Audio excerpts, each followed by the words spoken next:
Welcome to the Uplifters podcast, where every week we talk to an inspiring woman who's doing big, brave things in the world to understand how she does it so that we can all learn a little bit more about how we can too. So many of the women that you've met on this show are change makers or transformers. And I often parse those two apart, right? The change makers being people who saw a problem in the world and decided to pour all of their energy into creating the change they wished existed in the world. And transformers being people who found in their own lives that there was something they wanted or needed to change and set out to create that change in themselves. Our guest today did both. Today, you're going to meet Dina Berrin. She is a seasoned intuitive guide, storyteller, and a certified coach with over 20 years of experience in the mystical arts. She is the author of The Way Within,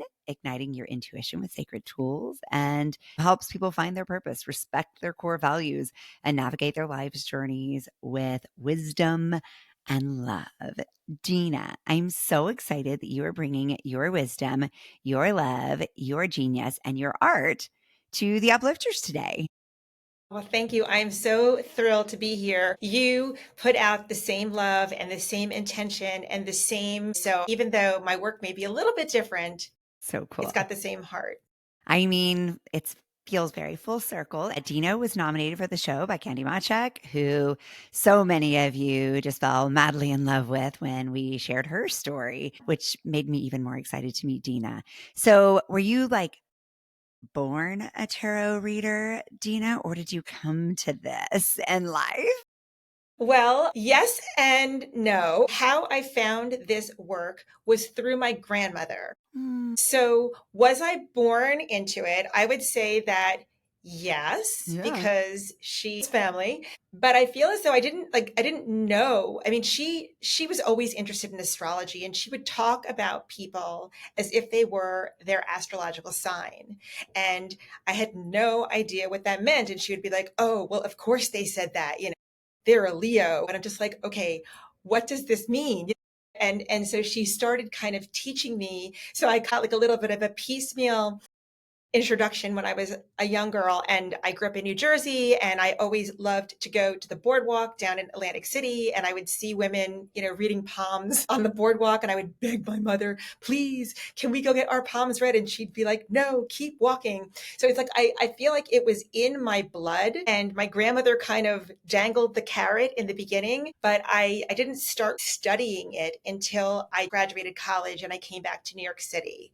And I had a job that was working me very, very long hours. And I figured I have to find a way out. And how I found my way out was to take a class. And that class turned out to be tarot. So it kind of like circled me back. I feel like there was never a time that I was not interested in all things divination, whether it be palm reading, whether it be astrology, whether it be the tarot deck, like anything, runes or Lenormand deck or like crystals or any of that. I would always be like, "Ooh, I'd like to go take a look," kind of thing. I was always interested. Yeah. So So it was that deep curiosity yeah, that and led I you. carry that deep curiosity with me everywhere I go today as well. Mm. And I feel as though that is me in a nutshell. I am so curious about the world, and I just want to like pick the hood up of the car and kind of see how it's all happening, which is why I'm so interested about people. I want to know what's happening beneath that shiny surface that we show the world. We look like we have it all together, but on the inside, things may not be quite so clean cut. Yeah, as I'm listening to what you're saying, it sounds like the core theme across these is finding ways to make sense of the world and of humans. And of who you are, like, who are Yeah. you? What is your why? And once you figure out your why, what you want to, who you want to be in the world, then it helps you figure out what you're going to do to make that happen. What you're saying here about learning is so meaningful on a universal levels.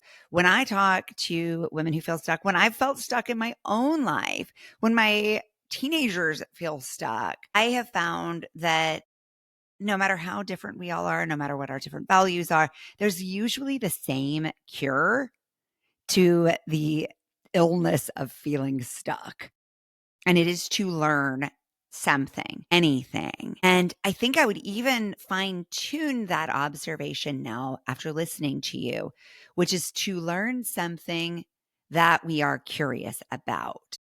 Yes, yes, that which draws you in. Like, I Yeah. feel like I've met so many people that, like, for example, they come from a family of lawyers. So they were always expected to be a lawyer. So then they follow that path. And then not too far along that path, they feel as though they're trapped in their own Mm, lives. And, they come to me asking, how can I be happy again? And I was like, well, let's look at your chart. I realized you're a creative person. And the fact that you're doing like maybe accounting work or you're writing briefs all day, like, you're not exercising that creative muscle.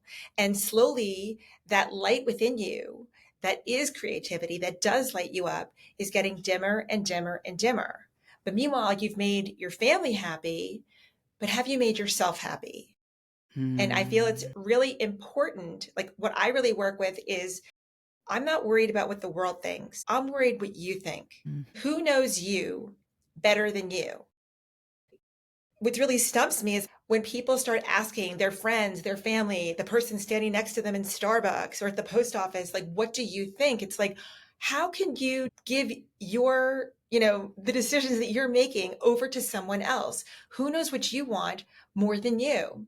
So I always, So that's why, go ahead. I think that answer is so fascinating because the way many of us have perceived tarot readers and mystics in large part is you're gonna see in me something I can't see in myself. And I so it's can do like, that. I can do that. And I do. but you're not gonna tell them what to do. Well, here's the thing. This is where my coaching comes in because for a lot of the people that I work with, I haven't known them for a super long time. So it's like, how can you put the weight of responsibility in the hands of someone who you met 15 minutes ago or who you've only known for a few months? I will show you all the moving parts. I will talk to you about all the pieces. And then I will say, what do you think? Mm, Somebody will come to me and talk to me about a situation that they're in. Should they stay in this relationship? Should they quit their job? And I said, well, only you can make that decision. Only mhm. you will know. I'm like, I will talk about this with you, but then the ultimate decision must be made by you. Yeah. Yeah. What an empowering response. Exactly. People are so used to giving that power away. I hear a lot of people that are not feeling confident in their decision making. When I start doing a reading for someone, just to kind of like chit chat while I'm shuffling cards or whatever, I say to someone, what is your relationship with your intuition? Mhm. And more than once, I get that blank stare coming back saying, what do you mean by that? Interesting.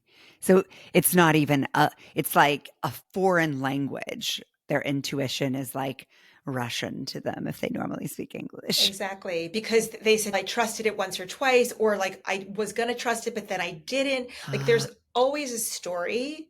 And that's also uh, why I call myself a storyteller, because I think about what is the story of your life? The story of your life may be that you always make bad decisions. uh-huh. Okay, so if that's the story of your life and that's the story that you believe is true, when you are being given the responsibility of making a decision, all of a sudden That's what you're gonna tell yourself. and then you think, well, I don't know the answer. Well, I can't make this decision. And then that's when things go sideways. Mm, So I feel as though what we need to do is develop confidence yeah. and reconnect to that intuition. What if you were right? What if you did Mm, know? mhm.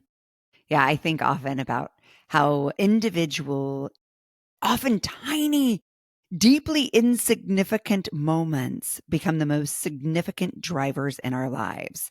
The one time the girl laughed at your shoes in fourth grade, and suddenly you walk away for the rest of your life with a belief that you have poor taste in shoes.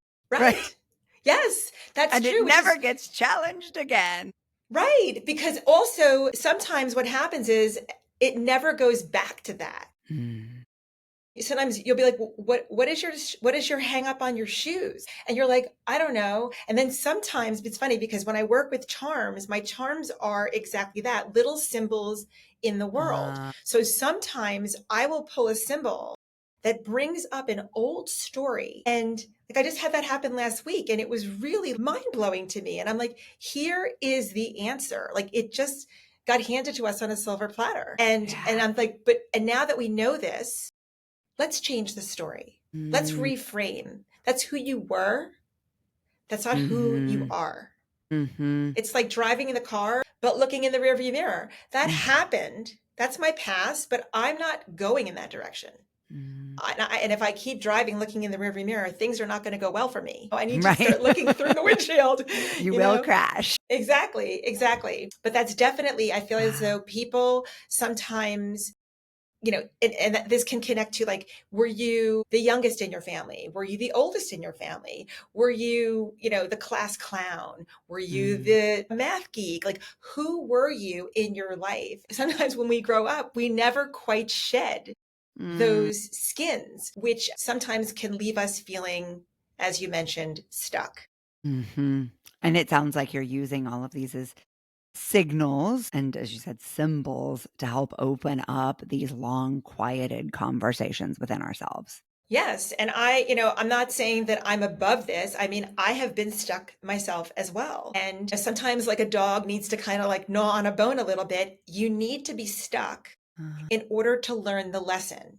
And I feel as though mm. that's what the universe does. It keeps you stuck in like Groundhog Day, so to speak, until you learn the lesson and figure out, like, here's how I get out of this hole. Here's how I Mhm. change the situation, kind of thing. Mhm. And then you can move forward.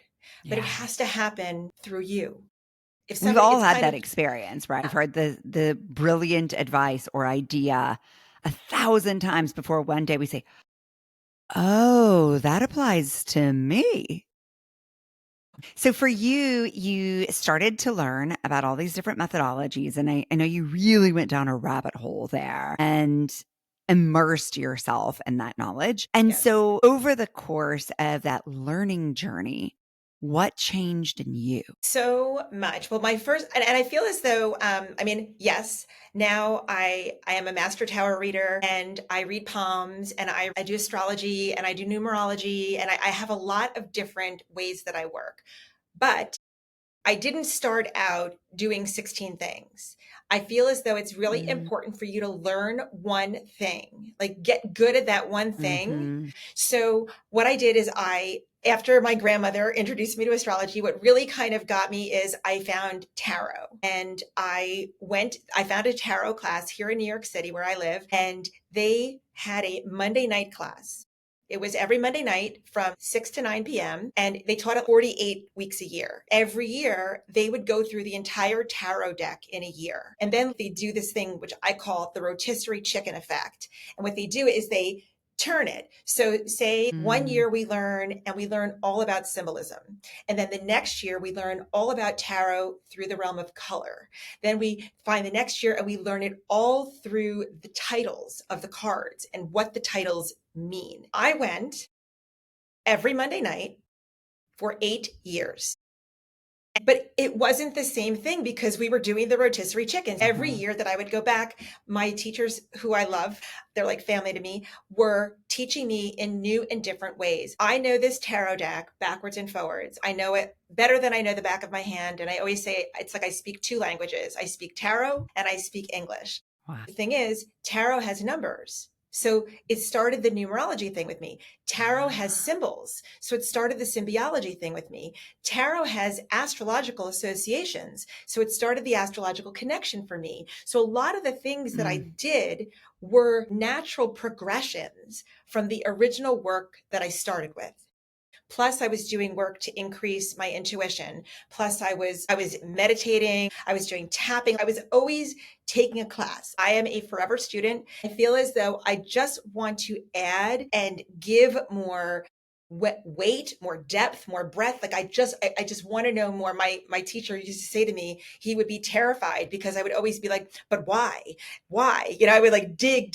He's like, he's like, if I had to know my stuff because you like held my feet to the fire. And I said, I want to know because I want to be able Mhm. to give the information and back it up and say, this is why this Mm. is important. Mm. So if you had been working in this 9 to 5 world, which was 9 to 9, I know, and then you became a master in these arts, at what point did you say, I'm going to leave this career path I thought I was on and lean into this new path fully or even partially?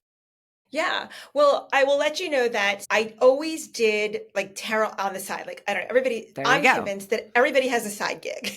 So Hmm. first I was Now we can working, talk about it though. Do you remember though, like in the early odds, if somebody had a side hustle, it was very hush hush. You would never admit it. yes, Now you admit it and it makes you interesting. right. It was funny. I worked in Fascinating. sales and I had a boss that knew what I did on the side. And he came up to me because people would come up to me in my office and say, so what's happening with this full moon? Or what do you think of this Mercury retrograde? My boss would always say to me, what you do outside of here is not my business, but I don't want to see or hear any of this here. Ick. Here you sell. Here you work for me. So when people would come to my desk, I would be like, kind of like wave them away. I'm like, I'll see you in the bathroom later, or like I can't talk about this right now. And basically, That's COVID. so damaging, by the way, to It be was. I told to felt hide whatever it yes, is. and I what I did is I not only hid it at work, I hid it like the only people that knew that I did it were like the people that I did readings and parties for. And because I had kids and my kids were like, can't you just be a banker or a lawyer like other moms? Like, what the heck, kind of thing. Like they thought that it was a little bit like kooky and embarrassing for them. And so I didn't really talk about it a lot. And COVID happened, and suddenly I had three kids on Zoom school at home. Awesome. I had worked at this point for 20 years for my boss in sales, and I knew exactly what he wanted me to do. He wanted me to get on the phone and sell, but the problem was that I had three kids that were Hmm. going rogue in my house. And Hmm. I felt like I was doing all I could to like herd the cats that were in my house. And it was just like a very, very difficult time. And I went to my boss and I said, I know what you want me to do. You've been because he was patient with me in the beginning. And then he said, you got to make a decision.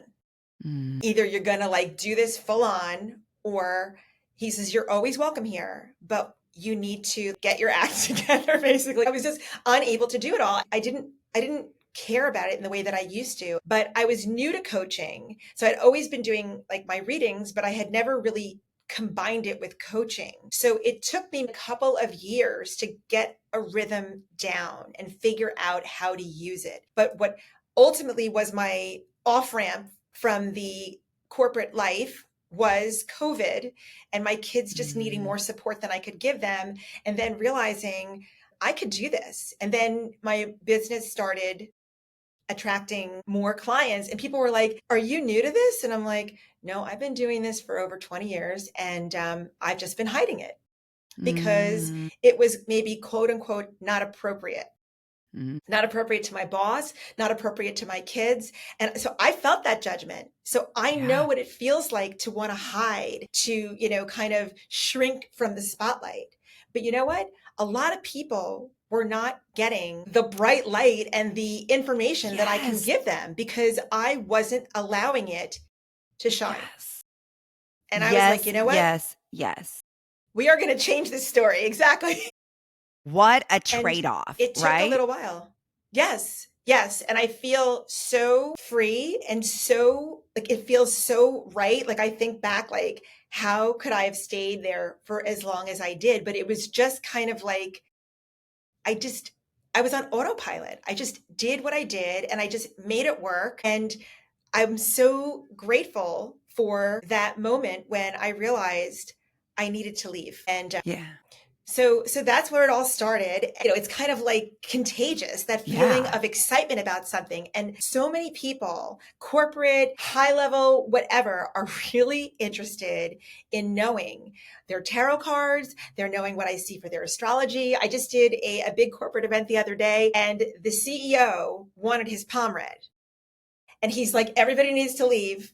And the two of us sat there. I held his hand. We read his palm. And he was like, wow. It was just like such a moment. And I was laughing. I'm like, if, the 10 years ago version of me could see this now, it would warm my heart. And maybe get me off that sooner. When Yeah. you think about that 10-year ago you, what was she worried would happen if she put her whole self out there? I was afraid of being judged because the work that I do is like people don't know what bucket to put me in because it's like you're not a doctor, you're not a lawyer, you're not a banker. You're kind of this out there woo person, but you do have coaching, but I'm not sure what you do. I was afraid to be like all of a sudden everybody whispering about me saying, what exactly is her thing? Like what like I feel like people would misunderstand me.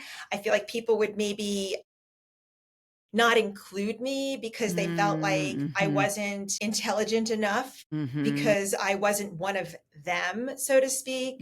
Mhm.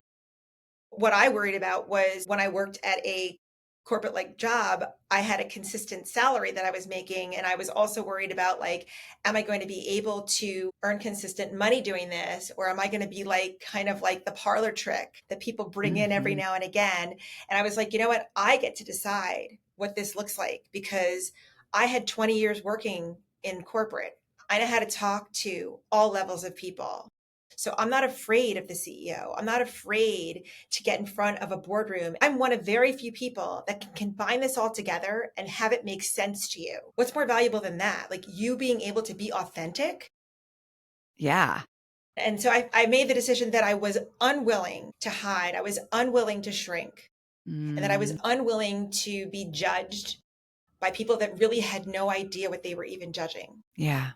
Yeah, and I think so often when we ask ourselves those questions, right? Like, what am I afraid of? We look at them and we're like, that's BS. That doesn't get to be in charge. That doesn't have to be the outcome here. That's just one idea of what I had about what the outcome might be. I had a young guy, I did a reading with him the other day. He pulled the passport.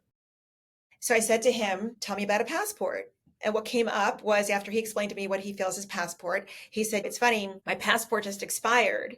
And he said, I'm embarrassed to tell you that I didn't have one stamp in there. He said, Mm, I've never traveled outside of the country. And I said, oh, I said, well, tell me about that. And he said, well, my parents never traveled. And he said, and I think that I wanted to travel, but then I was afraid because I've never been. And then I went and got a passport, but I never did anything with it. And now it just expired. So he was telling me that like this version of him that is like afraid. And I said, so what exactly did you want out of this reading? And he says, well, I got stuck a couple years ago and it took me a few years to get it together and I'm looking for a job. And he goes, and I'm afraid I'm not going to be able to find a job and then I'm going to get stuck. And I said, okay, talk to me about the passport and getting stuck. And he said, well, I said, what does a passport represent to you? And he says, well, I can go anywhere. I said, right, it's freedom. And mm, I said, it's independence. Like you can take your passport and go anywhere in the world.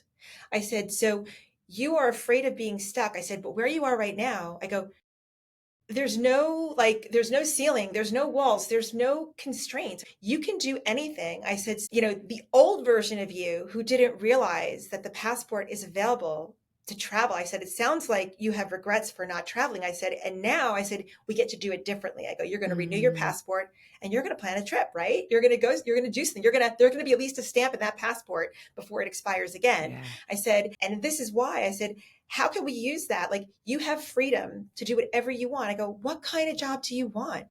What would not feel like being Mm, stuck? What would not feel like, what would feel like freedom? What would feel like independence? And he's like, yeah. He goes, I know what kind of work I want to do. I go, but what? But what, your parents may not approve of it? mm, I go, they're staying home. You're going on a trip. And that trip mhm, is your new life. I said, so you're not going to get stuck. You have your passport. You're ready to travel. You're ready to move. And I said, and I believe that things will be different this time. mm. I'm seeing it in you. What a brave thing for him to do to say, I'm going to come and let you see me. Yes. And that's Like, the that's thing. a I feel as person though who's ready for he it. showed up vulnerable. Yeah. All people want is to feel safe, Mm, safe to be themselves, safe to say the thing. yeah. That's what I want to give. You can do it, whatever that thing is. Your old story doesn't define what happens next. Yeah. That's really beautiful. And I think the more we can bring those stories and lay them out on the proverbial table and see them for stories, the more we see that we can rewrite them. So, as uplifters, there is nothing we love more than to uplift other uplifters. So, Dina, how can we as a community help you with your goals right now? Wow. Well, first of all, I had this whole experience that I felt like women needed to find their light. So I wrote a book, and the book is Yeah. called The Way Within. So that book is right now on Amazon. So if Awesome. you We want will to do share this links. yourself, you can go to Amazon and get this book. And I also have a charm journal that is out there now, and I sell my charms. If you want to work with charms, I can help with that. I have coaching programs that if you want to do a combination coaching and know your numbers, know your astrology, know your tarot birth cards, which is unbelievably powerful. You want to empower women and show them that they are the light. I am here to guide them, but I want them to know what lights the way is the light that shines from their heart. And all they need to do is listen to their heart in order to know the way. How beautiful is that? I remember nothing else from this conversation is the power of listening to ourselves and being true to the unique, extraordinary being that each one of us was born to be. I'm so Amen. happy Candy introduced us. Thank you so Yes. much for bringing your art, your magic to the Uplifters. Thank you. It was my pleasure. I love talking to you. You are doing amazing work, Francis. Thank you. It's like gaga joy. The best, right? I forgot to ask you, who do you want to nominate for the Uplifters? Who do I want to nominate? So let me think. I would like to nominate can I nominate my mom? My mom has been such a source of support and love. How lucky I am to have had her as a mom. She never judged. She never questioned. I mean, she just always, anything I did was just, she loved it. She loved it and was entertained by it and was just, so I feel like I look to her and I feel as though if I can grow up to be her, that everything would be right in the world. Thanks for watching the Uplifters podcast. If this inspired you, hit subscribe and tap the bell to stay uplifted. Give this video a thumbs up and share it with someone who needs a little lift today. Big love. Painted water sunshine with rosemary and thyme. Dwell in the perplexing, though you find it vexing. Toss a star and hover, be your own best lover. Relish in a new prime, plant a tree in springtime. Dance with idle hindsight, bring the sun to twilight.